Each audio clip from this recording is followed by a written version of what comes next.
నమస్తే. మేడం చూస్తున్నారు కూటమి ప్రభుత్వం వచ్చినాక కుట్టు మిషన్లు ఏదైతే ఉందో బీసీ మైనార్టీలకి వచ్చిన ఓసీ మైనార్టీలకు కానీ ఇవ్వడం జరిగింది. దాని మీద కుంభకోణం జరిగిందని వైసీపీ ఆరోపిస్తుంది. మీ అభిప్రాయం? ఇది ఆరోపించటం కాదు. యాక్చువల్లీ వాళ్ళు కన్ఫర్మ్డ్‌గా జీవో రూపంలో చెప్పిన దాని మీదే కదా వైసీపీ ప్రొజెక్ట్ చేస్తున్నటువంటి విషయం.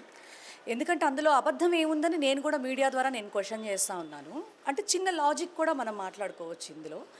రాష్ట్ర వ్యాప్తంగా 175 నియోజకవర్గాల్లో 1,02,000 మంది ఆడవాళ్ళకి ట్రైనింగ్ ఇచ్చి ఒక కుట్టు మిషన్ ఇవ్వడం అంటే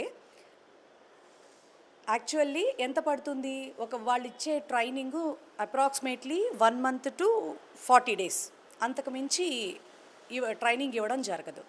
సో లిటరల్లీ ఒక 2,500 నుంచి 3,000 పర్ హెడ్ చప్పున అనుకున్నా. లేదు ఇంకా వాళ్ళు అంటే ఇప్పుడు ప్రస్తుతం ఉన్నటువంటి ఉషా కుట్టు మిషను ఫైన్ క్వాలిటీ ఒక 7,565 టు 7,000 ఉంది. లేదు ఇంకా ఫైన్ క్వాలిటీ ఇస్తామన్నా ఒక 10,000 రూపీస్ అనుకోవచ్చు. ఏ కాంట్రాక్ట్ అయినా లాభం అనేది లేకుండా ఎవడు ఏ పని చేయడు కాబట్టి, ప్లస్ జిఎస్టీలు అవి ఇవి ఉంటాయి కాబట్టి టెండర్స్ పిలుస్తున్నారు కాబట్టి ఒక 2,000 వేయండి. సో ఓవరాల్గా పర్ హెడ్ మీద 15,000 రూపాయలు ఖర్చు ఉంటుంది అని మనం భావిస్తే, మరి మిగిలిన ఇప్పుడు 8,000 రూపాయలు అంటే 23,000 చిల్లరకి కోట్ చేస్తూ మరి 230 కోట్ల రూపాయలకి వాళ్ళు జీవో రిలీజ్ చేస్తే, మరి ఏ లెక్కలో ఈ మిగిలిన బ్యాలెన్సింగ్ డబ్బు ఎవరి జేబుల్లోకి వెళ్తోంది? ఎవరి జేబుల్లోకి వెళ్తుంది? అసలు టీడీపీతో కలిసినటువంటి ఈ కూటమి ప్రభుత్వంలో ఉన్నటువంటి వాళ్ళైనా వీళ్ళ బేసిక్ కాన్సెప్ట్ ఏంటంటే తీసుకో దాచుకో. ప్రజలకి ఏం చేసాం? సూపర్ 6 అమలు చేసామా లేదా మనకు అక్కర్లేదు. అమరావతిని కట్టే బేసిస్ మీద దాన్ని చట్టబద్ధం చేసి దాన్ని నిలకడగా దానికి ఒక జీవం తీసుకొద్దామా? అదేం లేదు. అది కూడా భ్రమల్లో నడిపించటమే. అసలు ఏదైనా సరే వాట్ ఎవర్ వాళ్ళు ఏదన్నా అనుకుంటే మరి గతంలో 33,000 ఎకరాలతో 33,000 ఎకరాలు అవసరం లేదు, 15 నుంచి 20,000 ఎకరాల లోపు మాత్రమే రాజధానిని కట్టేసేస్తాము, మిగతా వాటిలతో ఉన్న అప్పు ఏదైతే, ఎందుకంటే మిగతా 13,000 ఎకరాలు ఏదైతే ఉన్నాయో అవి చక్కగా అమ్మి ఆ డబ్బుతో అప్పు తీర్చేస్తామని కూడా చెప్పి డప్పు కొట్టినటువంటి వీళ్ళు ఈ రోజున మళ్ళీ 44,000 ఎకరాలని చెప్తా ఉన్నారు. ఒక్కదాని మీద కూడా స్టాండర్డ్ అనేది లేదు. ప్రజలకి జవాబుదారీతనంగా నిలబడేటటువంటి ప్రభుత్వం అయితే ఈ ప్రభుత్వం కాదు.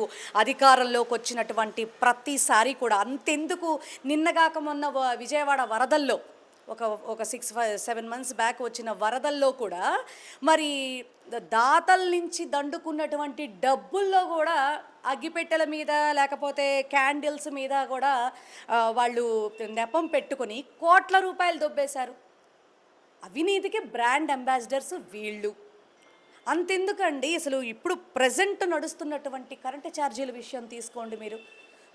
ఆనాడు జగన్మోహన్ రెడ్డి గారు అసలు సెకీతో 2.49 రూపాయలకి పర్ యూనిట్ ఒప్పందం చేసుకుంటే అంత నిజాయితీగా 25 సంవత్సరాల్లో మనకి ఎంత లాభప్రాప్తి కలుగుతుందనేది కూడా ఆయన చెబితే గవర్నమెంట్ ద్వారా ప్రజలకి, దాన్ని అవినీతి అన్నారు, లక్షల కోట్ల కుంభకోణం అన్నారు, నానా రకాల యాగి చేశారు.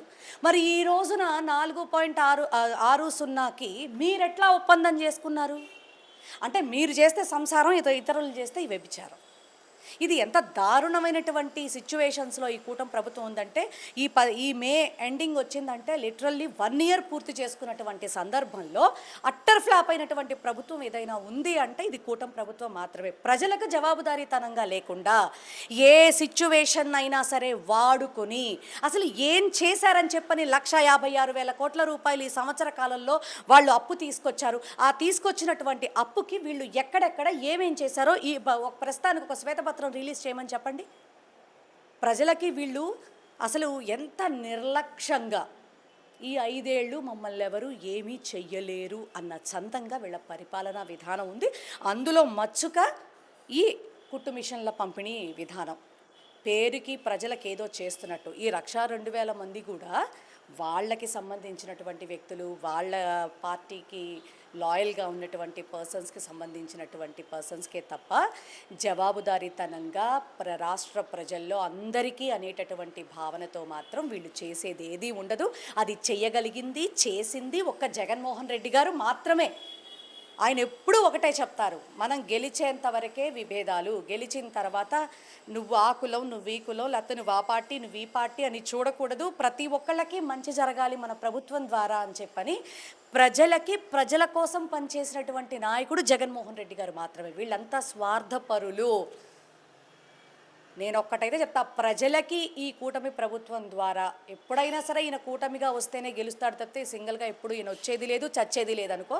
అలా వచ్చిన ప్రతిసారి కూడా వాళ్ళ క్యాడరు, కార్యకర్త దగ్గర నుంచి మినిస్టర్ల వరకు కూడా తీసుకున్నామా, దాచుకున్నామా, శుభ్రంగా ఉన్నామా అనేటటువంటి ఇది మాత్రమే చంద్రబాబు నాయుడు గారు చూసుకుంటారు.